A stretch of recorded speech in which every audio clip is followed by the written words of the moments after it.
दोस्तों, मेरा नाम राशि ज़हीर है और आप देख रहे हैं मेरा न्यूज़ चैनल जिसका नाम है इंडिया टॉक न्यूज़। वायुसेना के प्रमुख ने भी भारत की सरकार को और देश के लोगों को ये बताने की कोशिश की कि आखिरकार हम किन मामलों में उलझे हुए हैं और चीन सीमा पर क्या कर रहा है, कितना मजबूत है। मैं आपको चाहता हूँ ये वो वीडियो पूरा दिखाऊँ, लेकिन उससे पहले मैं आपको बताना ये चाहता हूँ कि आप और मैं संभल के अंदर मस्जिदों के नीचे जो मंदिर ढूंढने की कोशिश कर रहे हैं, हिंदुत्ववादी दल जिस प्रकार से देश के बुनियादी सवालों को दरकिनार करते हुए प्यार मोहब्बत के चीथड़ उड़ा रहे हैं, इसकी एक रिपोर्ट भी आई है जिसको पीयू रिसर्च रिपोर्ट बोलते हैं। मैं रिपोर्ट आपको दिखाना चाहता हूं, ज़रूर था, लेकिन 2 दिन पुरानी खबर थी और मुझे लगा कि आप लोग चटकी हुई खबरें ज़्यादा महसूस करते हैं, सुनना पसंद ज़्यादा करते हैं, तो आपको पीयू रिपोर्ट से क्या मतलब हो सकता है। लेकिन महाराष्ट्र का एक छोटे कद का मंत्री, जिसका कद म्यार वैसे भी बहुत छोटा है, जब उसका बयान आया तो मुझे लगा कि अब ये खबर आपको बतानी ज़रूरी है। हमें जो बुनियादी सवाल हमारे हैं उनसे हटाकर जब दूसरे कामों में लगा दिया जाता है तो उसके बाद होता क्या है, ये मैं आपको बताना चाहता हूँ। सबसे पहले मैं आपको उस मंत्री की वो बात दिखाना चाहता हूँ, शक्ल भी देखिए इसकी। इसने लगा कि महाराष्ट्र का चुनाव जो है हम ईवीएम की वजह से चुनाव जीते हैं और हम इस बात को कभी इनकार नहीं किया, पर विपक्ष ईवीएम के मीनिंग को समझने में नाकाम रहा। इसका मतलब है एवरी वोट अगेंस्ट मुल्ला, ईवीएम का एवरी वोट अगेंस्ट मुल्ला। और बिल्कुल सच बात है, आप जब देश का 85 और 80% करके 15% अलग कर देंगे तो आप एवरी वोट अगेंस्ट मुल्ला ही करना चाहते हैं। ये इस मंत्री ने कही, पहले भी अपने मुंह से गलाजत निकाल चुका, लेकिन इसके बाद फिर मेरी समझ में यह आया कि जब ये नफरत की बात चली रही है तो मैं आपको ये भी दिखा दूं कि आखिरकार पीयू रिसर्च रिपोर्ट जो है उसने क्या बात बताई है।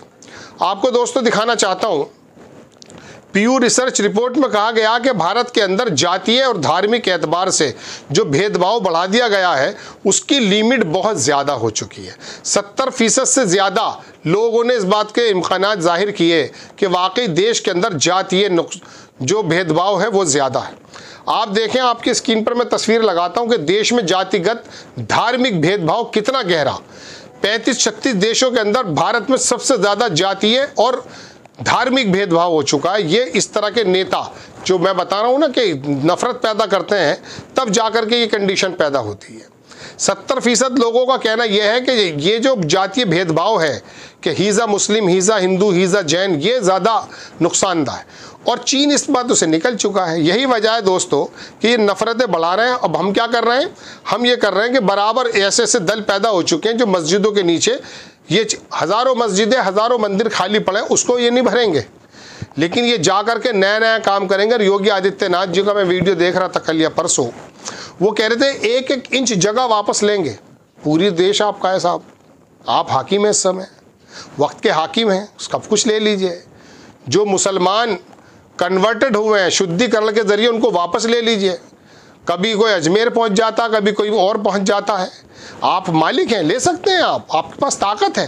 लेकिन 600 साल की हुकूमत की थी किसी ने, जिसके बारे में आप कहते हैं उनके वंशज, आप बता रहे थे भीख मांग रहे हैं, आपने बताया था मुगलों के बारे में। हालांकि एक झगड़ा नहीं है पूरे पौने 600 साल की हुकूमत के दौरान, मुगलों के दौरान को हिंदू मुस्लिम, ये भेदभाव की रिपोर्ट्स अब आ रही हैं।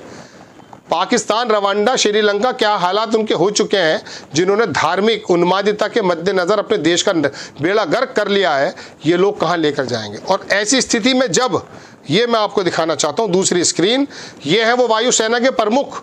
देश के वायुसेना प्रमुख चिंतित हैं। चीन ने आधुनिक चेंग-डू-जे-20 फाइटर प्लेन हमारी सीमा पर तैनात कर दिए हैं।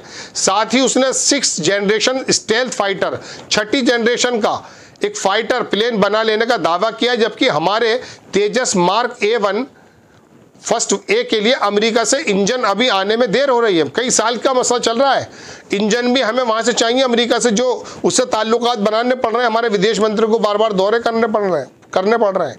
ना हम जो है मिडिल इसमें ब्रिक्स में ढंग से अपना रोल अदा कर पा रहे हैं, ना अमेरिका के साथ खड़ा हो पा रहे हैं।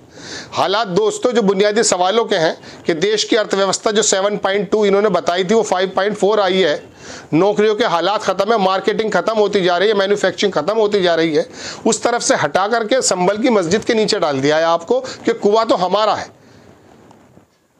तालाब और कुएं ख़त्म कर दिए गए कब्जे के माध्यम से, उनकी फिक्र नहीं है। और दूसरी बात, ये इतने से मुट्ठी भर विशेष समुदाय के लोग जो डराया जाता है, ये कर देंगे। 5000 बरस से कुछ हुआ है। हिंदुइज्म के मानने वाले हिंदू बड़े भाई का रोल अदा करते हुए इनका संरक्षण करते हैं। और रही बात गुंडागर्दी की, तो वो तो जाटों की जाकर वहाँ देख लीजिए हरियाणा में, बिहारियों की जाके बिहार में देख लीजिए, महाराष्ट्रियन की जाके महाराष्ट्र में देख लीजिए। अपने अपने एरिया में तो सभी थोड़े दबंग हो जाते हैं। तो लॉ एंड ऑर्डर का काम क्या है? कल्याण सिंह ने बेहतरीन सरकार चलाई, मायावती ने शानदार सरकार चलाई, आप भी चला दीजिए। लेकिन आपको तो मस्जिदों के नीचे मंदिर ढूंढने ताकि 2027 का रास्ता हो। अरे ऐसे ले लीजिए, ये विधानसभा उपचुनाव हुए, उसके अंदर दुनिया ने देखा नहीं है कि क्या हुआ है। चुनाव आयोग के अंदर भी तमाम पोलें खुल चुकी हैं। बहरहाल मैं बताने यहाँ हूँ कि हमारा वायुसेना प्रमुख चिंतित है, और यहाँ चिंता इस बात की है कि फला मस्जिद के नीचे मंदिर कैसे निकले और कुएं पर कैसे हमारा अधिपत्य हो। और दूसरी बात, पीयू रिसर्च रिपोर्ट कह रही है कि धार्मिक भेदभाव कितना है। ये 3-4 खबरें दोस्तों मुझे लगा कि आपके सामने पेश कर देनी चाहिए। आपको अगर अच्छी लगती है, बराए करम चैनल को सब्सक्राइब करें, शेयर करें। नेक्स्ट टाइम मैं किसी खबर के साथ हाजिर होता हूँ। जय हिंद।